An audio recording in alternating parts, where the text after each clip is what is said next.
Tiba saatnya kita akan tundukkan kepala kita. Kita masuk dalam hadirat Tuhan yang kudus. Mari.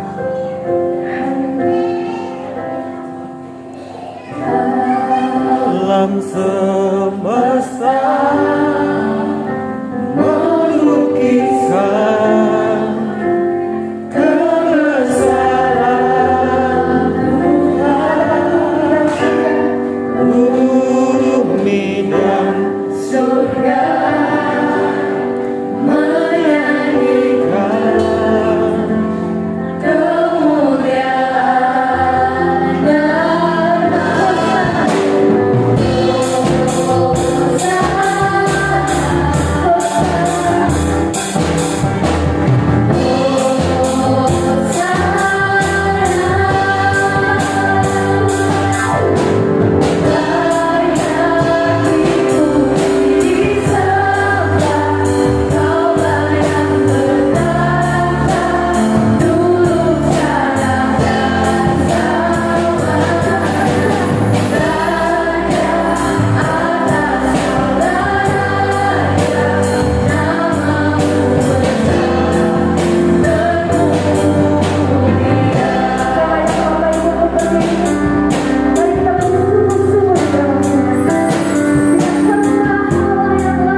surga.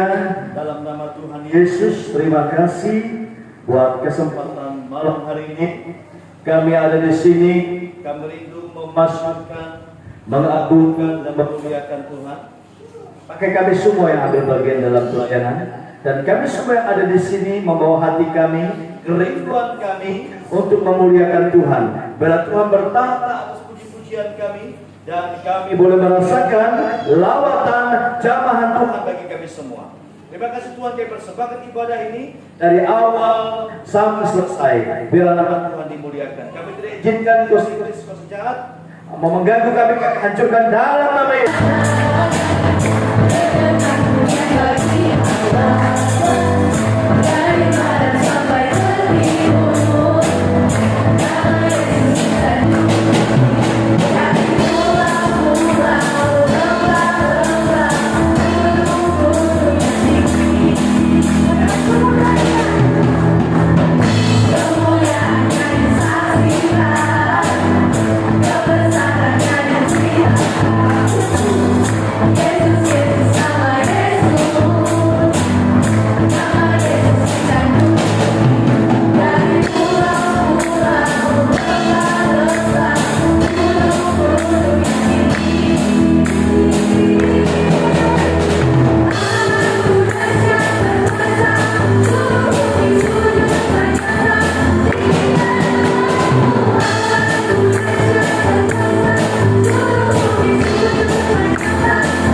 hamba di dalam nama Tuhan Yesus Kristus.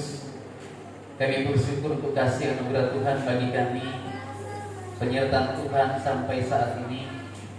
Bahkan berkat-berkat Tuhan boleh curahkan bagi kami Tuhan. Dan kami bersyukur pada malam hari ini kami juga dapat melaksanakan kegiatan Bamaknas, baik seminar maupun KKR pada malam hari ini. Kami percaya itu semua akan berjalan dengan lancar, dengan baik karena pertolongan Tuhan. Kami juga bersyukur kepanitiaan yang ada sudah bekerja dengan baik sehingga dapat juga melaksanakan semua kegiatan ini. Kami percaya itu semua oleh karena Tuhan boleh menyertai dan menolong sehingga panitia juga dapat bekerja dengan baik karena kasih dan anugerah Engkau Tuhan. Dan kami bersyukur gereja juga GPDI Rawat di tempat ini juga boleh melaksanakannya. Tuhan juga menyertai dan menolong semua yang ada, baik gembala sidang maupun majelis atau pengurus jemaat.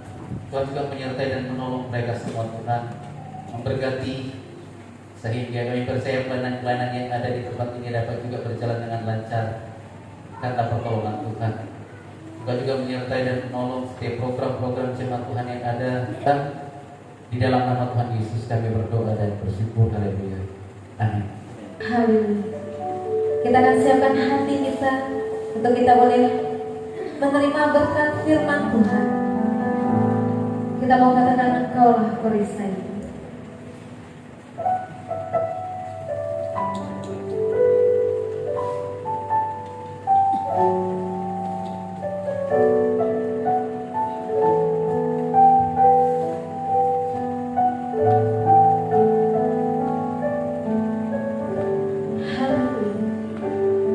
Katakan Engkaulah perisai.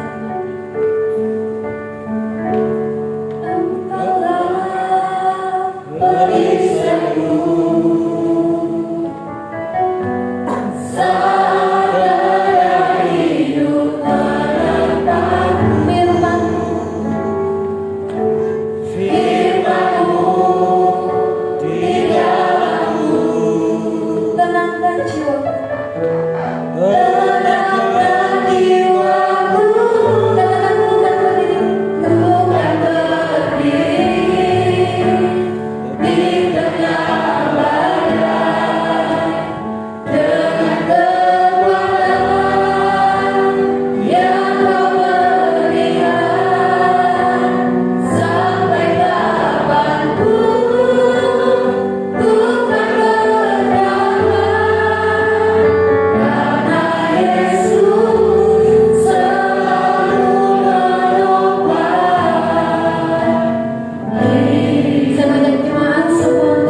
Pencuri datang hanya untuk mencuri, membunuh, dan membinasakan. Aku datang supaya mempunyai hidup dan mempunyainya dalam segala kelimpahan. Siapa pencuri? Iblis. Ya. Pencuri adalah iblis. Siapa aku? Aku adalah Yesus. Pencuri datang, iblis datang hanya untuk mencuri, membunuh, membinasakan. Tetapi Yesus datang mempunyainya supaya kita mempunyai hidup, bahkan mempunyainya dalam segala kelimpahan. Oleh sebab itu maka ketika iblis mulai masuk menggerogoti hidup kita, ketika dia mencuri damai sejahtera, membunuh kehidupan rohani kita, dan pada akhirnya dia membinasakan tubuh jasmani kita lewat sakit penyakit, lewat setiap kutukan, maka kita hidup di bawah kutuk. Tapi Yesus datang memberi kita hidup, tidak hidup kekal, tapi hidup yang berkelimpahan di dalam dunia yang fana. Oleh sebab itu maka hari ini, ya, firman Tuhan saya beri tema atau judul. Yang pertama, ketika iblis masuk menguasai hidup kita, maka hidup kita di bawah kutuk. Masalah datang silih berganti. Banyak masalah yang kadang membuat kita tidak bisa lepas. Itu artinya kita hidup di bawah kutuk. Tapi sebelumnya saya harus mengajak kita membuka satu ayat lagi dalam 2 Korintus 4 ayat 16 itu. Kalau kita baca dalam 2 Korintus 4:16 bahwa dalam tubuh yang kita hidupi hari ini ada 2 bagian, yaitu tubuh jasmani dan tubuh batinnya. Dan di dalam 2 aspek kehidupan yang kita hidupi itu, kalau kita memperhatikan yang kelihatan itu sementara. Penyakit sementara, masalah yang kita hadapi di dunia ini sementara. Tapi kalau kita memperhatikan yang tak kelihatan, pengharapan kita dalam Yesus itu sifatnya kekal, dan itu akan membawa kita kepada kemuliaan. Tapi kalau kita memperhatikan yang kelihatan, kita akan merosot katanya. Dan hari ini saya mau memberikan awasan terlebih dahulu, supaya jangan kita berpikir ini masalah dalam keluarga saya, ini kenapa saya menghadapi penyakit, sembuh dari satu, datang penyakit yang lain. Kenapa ada masalah, datang silih berganti, ini kutuk. Tidak, belum tentu semuanya adalah kutuk. Kalau seperti Ayub kan masalah, tapi itu bukan kutuk. Nah, seperti yang saya jelaskan di awal tadi, bahwa penderitaan ringan yang sekarang ini mengerjakan kita kemuliaan kekal menurut Korintus, maka itulah tujuan Allah sedang memproses hidup kita, supaya iman kita semakin kuat, supaya kehidupan kita semakin dewasa. Seperti seorang anak atau seorang mahasiswa yang ingin naik kelas harus melewati ujian yang semakin hari semakin sulit. Itulah tujuan kenapa kita menghadapi masalah. Jadi tidak selamanya persoalan itu adalah kutuk. Kadang Tuhan izinkan itu bukan karena kutuk. Nah, tapi kalau karena kutuk kita harus lihat mengapa Tuhan mengutuk. Yang pertama, Tuhan mau menyadarkan kita bahwa akibat dosa itu sangat berat, sehingga Tuhan mengizinkan kita melewati atau menghadapi yang namanya kutuk. Itu yang pertama, supaya kita nggak protes dengan Tuhan, supaya kita tidak menyalahkan Tuhan. Yang kedua, kenapa Tuhan mengutuk? Membuktikan bahwa Allah serius dengan ketetapannya. Dia nggak main-main. Ketika Allah mengatakan upah dosa adalah maut, maka maut pasti sebagai konsekuensi akibat dosa. Dia nggak seperti seorang kakek yang mengasihi cucunya. Dia berkata, cucu, awas kalau kamu berbuat salah, kakek akan pukul dengan rotan. Tapi begitu cucunya berbuat salah, kasihan, gak tega, lalu gak jadi pukul dengan rotan. Allah tidak seperti itu. Allah serius dengan ketetapannya. Kalau itu dosa-dosa, jangan main-main, gitu ya. Nah, kalau kita melihat seorang anak kecil, anak kita misalnya ya, anak Pak Jasmin misalnya ya, masih kecil dulu, sekarang udah besar. Atau Marvel lah, Marvel yang ada di sini ya. Misalnya papanya Marvel ya, Marvel lagi megang sebotol racun. Kalau papanya serius, tak akan mungkin Pak kantornya bilang, Marvel sayang, jangan diminum itu racun ya. Coba kalau nggak percaya. Marvel bilang gini, ya apa racun, diminumnya. Lalu papanya bilang, nah tuh kan Pak, udah meninggal. Ya. Tapi kalau papanya serius, pasti ketika dia Marvel pegang racun, dia harus rampas. Atau bila perlu dia pukul, dia tendang dulu, sampai botolnya terpanting jauh, tak apa-apa. Pasti Marvel marah. Pasti Marvel akan nangis kan? Nggak apa-apa. Tapi papanya serius bahwa itu berbahaya. Yesus juga begitu, Allah juga begitu. Ketika dia serius dengan ketetapannya, dia nggak main-main menegur kita. Dia izinkan kutuk supaya kita sadar Allah serius dengan apa yang kita buat itu adalah berbahaya. Yang berikutnya, yang ketiga, untuk memberitahukan bahwa kesenangan dosa itu sangat hanya sementara saja. Kita menikmati jadi lelah kita, hasil korupsi, hasil yang tidak benar, hasil judi misalnya, itu sementara saja. Tapi ingat, itu kutuk, mendatangkan kutuk buat kita. Tuhan izinkan kutuk supaya kita sadar ini sementara. Hasil yang saya peroleh dengan tidak benar, tidak jujur ini tak akan kekal, tak akan bisa dinikmati. Istilah teman kita itu haram ya. Yang berikutnya, Tuhan mau supaya kita punya kehidupan yang penuh berkah. Jadi ketika seorang ayah berkata kepada anaknya yang masih sekolah, "Nak, kamu harus belajar dengan rajin. Kalau kamu dapat ranking 1, papa belikan sepeda. Papa belikan iPod yang termahal." Itu kan rancangan ya.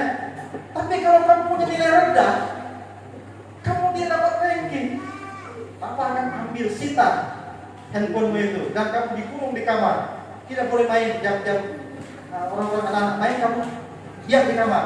Itu hukumannya sangat berat. Kenapa? Karena Allah yang merancangkan kehidupan yang penuh berkah, Dia kadang mengizinkan kita untuk mengalami situasi yang sulit. Makanya kadang bentuk itu Tuhan izinkan supaya kita sadar sebetulnya Tuhan merancangkan kita kehidupan yang penuh berkah, bukan kehidupan yang di bawah kutuk. Nah, ini beberapa alasan kenapa Tuhan mengizinkan kita hidup di penjara di kutuk. Nah, berikutnya kita harus lihat apa asal kerja kutuk itu bagaimana. Yang pertama, kutuk itu bermaksud karena Tuhan menghukum kita. Tuhan sedang menghajar kita. Mengajar dengan menghajar beda. Kadang orang kalau sudah nggak bisa diajar, harus dihajar. Nah, Tuhan sedang menghajar kita dan menghukum. Kenapa Tuhan menghukum kita? Ada beberapa alasan lagi. Pertama, karena kita terlibat kuasa gelap atau okultisme. Tahu okultisme ya? Dukun-dukun, percaya orang pintar, percaya kepada magis-magis, roh-roh, arwah-arwah. Nah, itu keterlibatan dengan hal-hal seperti itu bisa mendatangkan kutuk. Karena Tuhan sedang menghukum kita. Karena ayat firman Tuhan berkata dalam Ulangan pasal 5 ayat 8 dan 9, ini ayatnya ya. Jangan membuat bagimu patung yang menyerupai apapun dan seterusnya, dikatakan situ. Lalu ayat 9 berkata, jangan sujud menyembah kepadanya atau beribadah kepadanya, sebab aku Tuhan Allahmu adalah Allah yang cemburu. Bukan hanya kita yang bisa cemburu, suami istri. Allah kita cemburu. Lalu karena kecemburuannya dikatakan apa? Dia membalas kesalahan Bapa. Kalau Bapak itu bukan hanya Bapak, itu nama juga ya, orang tua. Jadi kesalahan orang tua yang menyembah berhala tadi dibalaskan kepada anaknya dan kepada keturunan yang ketiga dan keempat dari orang-orang yang membenci aku, kata firman Tuhan. Mungkin kita berpikir Allah itu kejam. Kok Bapak yang buat kesalahan, anak, cucu, cicit, apa yang keempat? Kalau empat apa? Berarti buyut ya. Menanggung kesalahan. Oh tidak. Allah bukan Allah yang kejam, tapi Allah kita Allah yang adil. Amin. Amin. Karena kepada orang yang membenci Allah, dia membalas kepada generasi yang ketiga dan keempat, bahkan di firman Tuhan yang lain dikatakan sampai keturunan yang ketujuh. Tetapi kita jangan lupa, firman Tuhan yang lain juga berkata, anak cucu orang benar tidak akan meminta-minta, bahkan perkasa di bumi. Kalau gitu baru kita sadar bahwa Allah kita adil. Kalau kita hanya lihat, Allah itu kejam ya, mengutuk sampai 7 keturunan. Tapi kita lupa, Tuhan memberkati juga anak cucu orang benar. Amin. Jadilah hidup benar. Karena itulah kita jangan mau dihukum Tuhan karena keterlibatan kepada okultisme, kuasa gelap. Berhala itu tidak hanya patung di sana ini. Pekerjaan kita juga berhala. Kalau kita sudah tidak ingat lagi ke gereja, harta kekayaan yang kita cari sampai kita nggak ingat Tuhan itu berhala jadinya. Jadi kalau kita mulai terikat dengan okultisme hari ini, hentikan supaya kita jangan hidup bawah kutuk. Jadi itu hukuman Tuhan. Yang kedua, kenapa Tuhan menghukum? Karena kita menganggap remeh persembahan. Oh, ini ada. Nah, ayat-ayat ini yang saya membacakan itu bicara tentang kutuk, Bapak Ibu Saudara. Coba lihat nanti, buka ayatnya. Itu bicara soal kutuk. Terkutuklah ya. Mari kita lihat Maleakhi sampai 14. Apa kata firman Tuhan di situ? Ya. Terkutuklah penipu. Ya. Kenapa dengan penipu? Kenapa? Yang mempunyai seekor binatang jantan di antara kawanan ternaknya yang dinasarkannya, tetapi ia mempersembahkan binatang yang cacat kepada Tuhan. Jadi Alkitab bilang, kalau kita tadi sudah punya komitmen, nanti kalau saya diterima pekerjaan, buah suruh saya akan saya berikan ke gereja. Tapi kenyataan begitu dia terima jadi PNS atau dapat gaji dari perusahaan, dia lupa.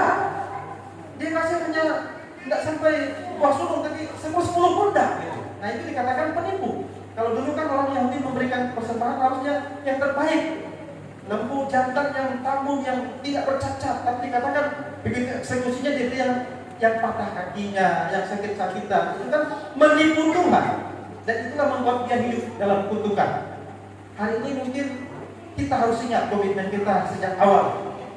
Ya, apa janji kita dengan Tuhan? Tuhan, kalau saya diterima di pekerjaan, saya akan buat ini Tuhan, saya akan setia di pekerjaan Tuhan. Tuhan, kalau Tuhan sembuhkan saya dari sakit, saya akan memulai di pekerjaan Tuhan, saya memberikan diri sepenuh waktu, ya? Atau sepenuh hati. Mungkin sepenuh waktu kita nggak sempat, tapi sepenuh hati. Full time nggak bisa, minimal full heart, ya? Supaya kita tidak hidup di bawah itu. Nah, itu yang alasannya kenapa Tuhan menghukum. Yang ketiga, karena kita mengabaikan perintah Tuhan. Nah, ini yang seringkali kita secara manusiawi mungkin kita punya alasan lupa, hilang dan sebagainya. Nah, coba perhatikan lagi. Ulangan 28 ayat 15 berkata, tetapi jika engkau tidak mendengarkan suara Tuhan Allahmu dan tidak melakukan dengan setia segala perintah dan ketetapannya yang kusampaikan kepadamu pada hari ini, maka segala kutuk ini akan datang kepada mudah mencapai engkau. Ayat itu kalau dilanjutkan bacanya, terkutuklah engkau di ladang, terkutuklah engkau di kota, terkutuklah buah kandungan dan seterusnya. Semua bicara soal kutuk. Apabila kita tidak melakukan dengan setia segala perintah dan ketetapannya. Apa perintah Tuhan? Misalnya perpuluhan, itu perintah ya. Bawalah persembahan dan ujilah aku firman Tuhan, itu perintah. Beribadah itu perintah. Dari 10 ayat 25. Ya kan? Apalagi perintah Tuhan, mengasihi itu perintah, bukan pilihan. Yang sebutkan tadi itu bukan pilihan tapi perintah. Kalau pilihan kita bisa bilang iya, bisa bilang enggak. Tuhan perintahkan kita harus mendengar dan melakukannya. Jika tidak, maka ini yang terjadi. Hidup kita di bawah kutuk. Nah, hari ini mulai evaluasi diri kita. Sebenarnya ketika kita mengalami masalah, ketika penyakit mungkin tak sembuh-sembuh, ketika masalah tak berhenti-berhenti, bisa saja Tuhan sedang mengizinkan kutuk. Nah, berikutnya ada beberapa alasan lagi kenapa Tuhan menghukum. Yang berikutnya yang keempat, karena mengandalkan manusia. Mari kita baca Yeremia 17 ayat 5. Begitulah firman Tuhan, terkutuklah orang yang mengandalkan manusia dan yang mengandalkan kekuatannya sendiri serta yang hatinya menjauh daripada Tuhan. Karena kan kita berpikir, ya kebetulan keluarga saya, paman saya pejabat, dia wakil bupati sekarang nih, misalnya ya. Saya bisa mengandalkan dia. Siapa yang dilawan saya? Oh, macam-macam. Saya lapor sama komandan, sama ini paman saya misalnya lagi punya jabatan, atau saya punya algojo yang hebat. Siapa yang dilawan saya? Itu terkutuklah orang yang mengandalkan manusia sampai dia nggak perlu berdoa lagi, dia nggak perlu datang ke gereja lagi, nggak perlu doa puasa lagi. Terkutuklah orang yang mengandalkan manusia. Karena Yesus itulah satu-satunya penolongku yang sungguh. Karena lagunya, karena soalnya juga sengaja begitu. Yesus itulah salah satunya, nah, kan? Satu-satunya. Jadi jangan jadikan Yesus sebagai salah satu. Kalau Yesus sebagai salah satu, berarti dukun ya juga, orang pintar iya, nah, presiden juga iya bisa tolong saya. Itu kalau Yesus salah satu. Tapi kalau Yesus satu-satunya, andalkanlah dia. Ketika kita punya masalah, datang kepada Yesus supaya kita nggak hidup bawah kutuk. Ini saya lagi bahwa ayat-ayat yang disebutkan ini bicara soal terkutuklah. Karena dalam Alkitab ada istilah terkutuk, ada istilah berdosa, ada istilah bersalah. Ini lebih beda, terkutuk. Nah, yang berikutnya, yang kelima, kenapa Tuhan menghukum kita? Karena tidak serius dengan Tuhan. Ada orang yang tidak serius dengan Tuhan, hanya sekedarnya saja. Ayo kita buka ini. Yeremia 48 ayat 10 bagian A. Terkutuklah orang yang melaksanakan pekerjaan Tuhan, tetapi dengan halai. Kok bisa orang melaksanakan pekerjaan Tuhan, orang sedang pelayanan tapi dibilang terkutuk? Ya karena dia lalai. Saya sering ingatkan, waktu saya masih kepala sidang di Pontianak. Kalau latihan ditetapkan hari Jumat malam, ada yang menganggap enteng gitu ya. Maaf Pak, saya nggak bisa datang, lagi sibuk dan sebagainya. Tapi begitu biar pelayanan, saya bisa datang Pak hari Minggu ibadahnya pada hari hanya. Akhirnya terjadi kesalahan. Orang nyanyi ini dia nyanyi lagu apa? Musik juga lari kemana dari kemana? Kan itu lalai, menganggap remeh. Karena kita maju ke depan kesaksian, bapak-bapak, ibu-ibu, jangan dengarkan suara saya, jangan lihat penampilan saya karena mungkin bajunya nggak rapi. Itu kan artinya menganggap remeh. Kalau kita mau tampil kesaksiannya, berikan yang terbaik untuk Tuhan. Amin. Jangan sekedarnya saja. Mau pelayanan besok disuruh latihan, ogah-ogahan, nggak serius. Akhirnya terjadi kesalahan. Ya kalau kita sudah melakukan persiapan dengan maksimal, kalau terjadi misalnya mati lampu atau apa itu kan dari luar kendali kita. Makanya ada doa pemutusan namanya, pemutusan pelayanan.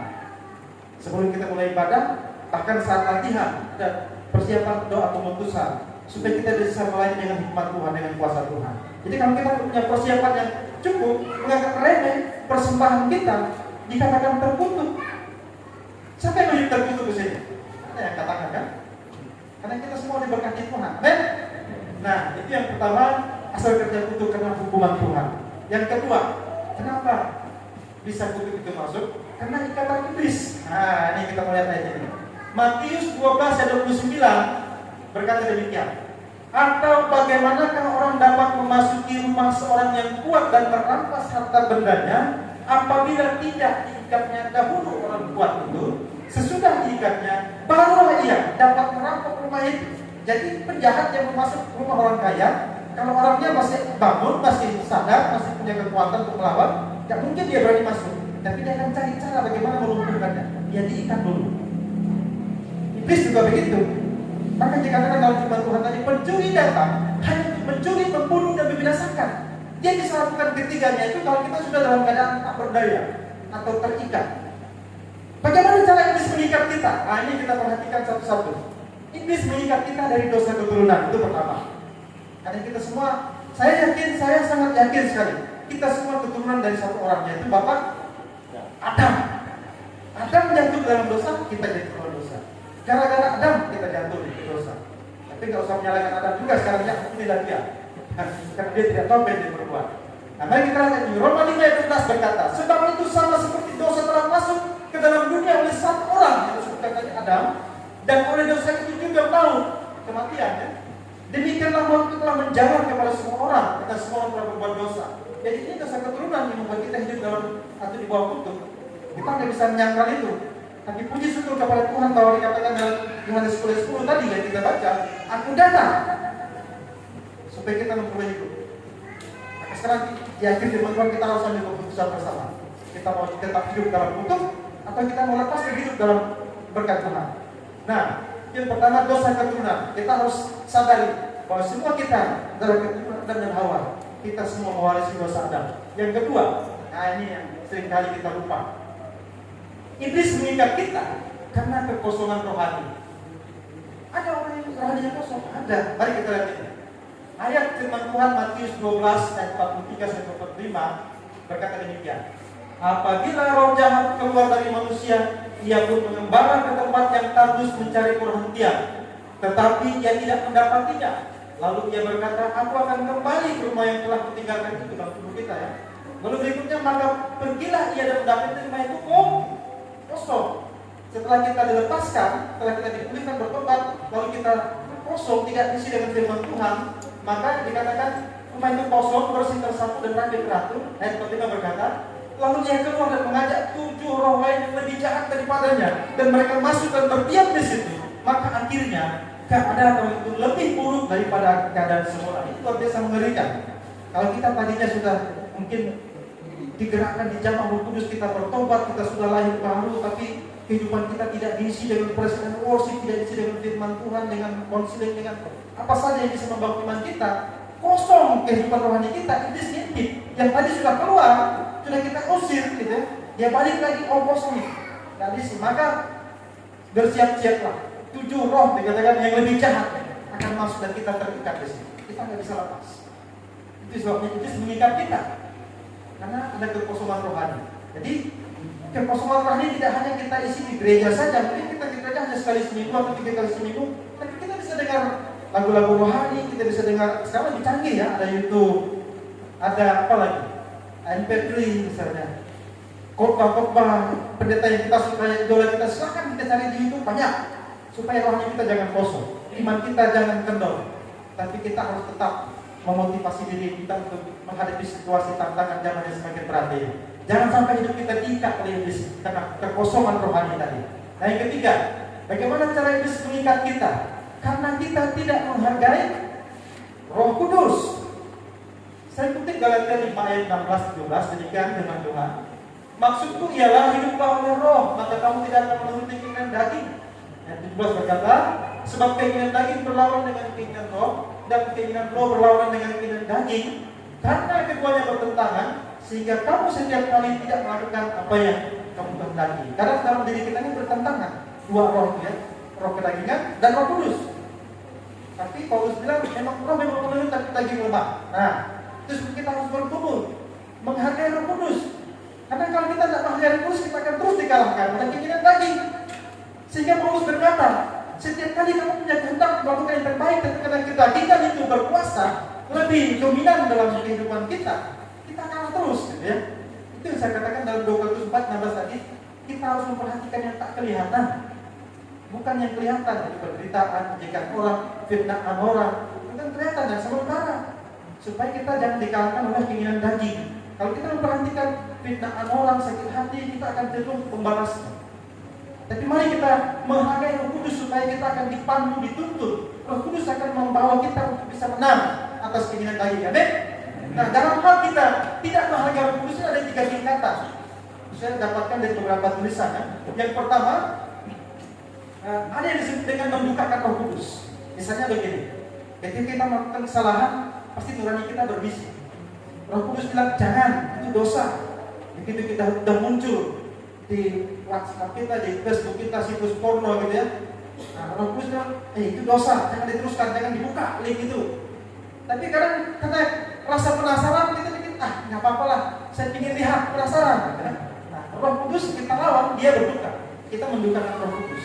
Ketika kita menemukan uang misalnya terletak di meja 1 kepok 10 juta, kita berpikir, Iblis bilang jangan, itu mencuri dosa. Nggak apa-apa, kali ini saja saya lagi butuh duit.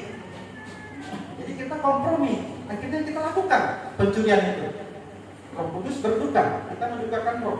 Nah, kalau itu terjadi berulang-ulang, terus-menerus, 1 kali, 2 kali, 3 kali, Roh Kudus kita nggak peduli. Ketika dia berbisik, dia menegur kita, maka dikatakan kita memadamkan roh. Sampailah kita kepada tingkat memadamkan roh. Kalau roh sudah padam itu apa tanda-tandanya? Ada orang yang sudah melakukan perbuatan dosa, sudah berzina di luar sana, sudah mencuri, sudah membunuh, tapi datang di gereja, penyembahan praise and worship biasa saja dia. Nah, itu rohnya sudah padam. Tidak ada lagi ada teguran dalam dirinya. Itu roh sudah padam gitu ya. Di luar dia melakukan semua kejahatan, tapi di dalam dia pelayanan dengan tanpa beban. Itu artinya rohnya sudah padam. Dia nggak merasakan lagi teguran-teguran itu. Hati-hati, evaluasi diri kita. Tapi kalau kita sudah melakukan kesalahan, disuruh pelayanan, gimana ya saya kok nggak layak melayani, bertobat kita. Nah itu berarti normal, masih ada roh. Itu tandanya ya. Cara kita mengevaluasi diri kita. Nah sampai kalau kita terus membiarkan roh itu padam, kita nggak bertobat, kita nggak berbalik, tingkatan yang ketiga yang lebih parah yaitu menghujat Roh Kudus. Itu yang dikatakan oleh firman Tuhan, dosa yang tidak dapat diampuni adalah dosa menghujat Roh Kudus. Jangan sampai kita sampai kepada tingkat yang ketiga. Ya. Segera kalau kita merasa roh sudah padam nih, saya harus hidupkan kembali lagi. Biar dia berdiam dalam diri saya, supaya saya dituntun oleh Roh Kudus. Nah, yang berikutnya, tadi pertama karena hukuman Tuhan, yang kedua karena ikatan iblis. Bagaimana berikutnya untuk bisa masuk? Karena kita buka celah. Ini harus kita hati juga. Ini kadang nggak disadari oleh kita. Banyak orang Kristen yang mengaku Kristen tapi dia membuka celah sehingga iblis masuk dan terjadilah kutuk dalam hidupnya. Bagaimana cara kita buka celah? Yang pertama, kita kadang tidak menjaga perkataan kita. Benar tak? Kadang kita cepat ceplos gitu ya ngomong, tapi ternyata disitulah kita membuka celah bagi iblis untuk membuat hidup kita di bawah kutuk. Amsal pasal 18 ayat 21 berkata, hidup dan mati dikuasai lidah. Lidah benar, tidak bertulang, karena lagunya itu. Lidah memang tak bertulang, tapi dia menguasai hidup dan mati kita. Sehingga siapa menggemakannya akan memakan buahnya. Nah, kalau setiap hari kita berkata, mampus saya, sial saya, dasar anak durhaka pada anak sendiri. Nah, lidah. Kalau setiap hari kita memperkatakan itu, kita akan memakan buahnya. Sekarang berhenti kalau bilang anak kita, anak anjing, anak kucing, anak babi, anak ayam, apa saja itu berhenti ya. Itu kita mengutuk diri kita sendiri, mengutuk anak-anak kita. Kita membiarkan kita membuka celah bagi iblis untuk mengutuk kita. Nah, Markus pasal 11 ayat 23 berkata, aku berkata kepadamu sesungguhnya barang siapa berkata, kuasa perkataan kan? Barang siapa berkata kepada gunung ini beranjaklah dan tercampaklah ke dalam laut, asal tidak bimbang hatinya, tapi percaya bahwa apa yang dikatakannya itu akan terjadi, maka hal itu akan terjadi baginya. Luar biasa, tak? Kuasa perkataan. Dan hari ini, pilihlah kita memperkatakan kutuk atau memperkatakan berkat. Saya pernah berkata bahwa masalah kita yang sesungguhnya adalah bukan masalah yang sedang kita hadapi di depan ini, tapi masalah kita yang sebenarnya apa yang kita perkatakan terhadap masalah itu. Kalau kita berkata kepada masalah ini, mampus saya, sial saya, habis sudah, itu masalah sebenarnya, responnya perkataan kita. Tapi kalau sebaliknya, terhadap masalah yang sama, perkataan kita begini, Tuhan, dalam nama Yesus aku berkata masalah ini akan dihancurkan, diselesaikan, karena Engkau lebih besar dari masalahku. Kita pilih yang mana? Pilih yang kedua. Bahwa kita akan keluar sebagai pemenang atas masalah hidup kita. Jadi perkataan itu penting. Karena saya juga berkata begini pada kesimpulannya, bahwa apa yang kita perkatakan itu seperti sebuah kendaraan pribadi yang akan membawa kita kepada suatu tempat dalam hidup ini. Paham maksudnya? Kendaraan pribadi kita. Kalau kita mengatakan berkat, bangun pagi, berkata berkat Tuhan diberkatilah aku hari ini. Ya Tuhan berkatilah anak-anakku dalam pendidikannya, entah di mana, di Jogja, di Punta, di sini dan sebagainya. Kita memperkatakan firman Tuhan, itu akan membawa kita kepada suatu tempat, yaitu diberkati. Tapi kalau kita bangun pagi-pagi, ngomel, ngeluh sana sini, nah itu akan mengantarkan kita kepada hidup yang tidak senang, menghadirkan neraka dalam rumah kita, gitu ya. Menghadirkan kesulitan, masalah terus-menerus kutuk dalam kehidupan pribadi kita. Jadi perkataan ini sangat menentukan, membawa kita kepada suatu tempat dalam hidup ini. Hati-hati dengan perkataan. Tidak hanya perkataan lisan. Sekarang ini kan, kalau dulu mulutmu harimau, sekarang jempolmu harimau. Pak Desmenia, kita pernah sama-sama bahas itu bersama dengan Pak Kapolres ya. Bijak bermedia sosial istilahnya. Ya, jaga perkataan kita. Apakah yang kita posting itu memberkati orang lain, memuliakan Tuhan, mengandung berkat bagi orang lain, atau sebaliknya perkataan itu mendatangkan provokasi, perkataan yang kita posting itu menimbulkan masalah, kerusuhan, gitu, menimbulkan kecurigaan, berguna atau tidak. Ya. Jadi kita harus bijak menentukan perkataan kita. Jadi jangan kita buka celah melalui perkataan kita.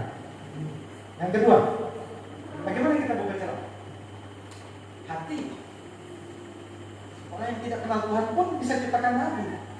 Jagalah hati, jangan kalau dari bagus lagunya ya. Tapi jangan kita yang mengatakan demikian. Mari kita Amsal 4:23. Jagalah hatimu dengan segala kewaspadaan, karena dari situlah terpancar kehidupan. Jadi hati kita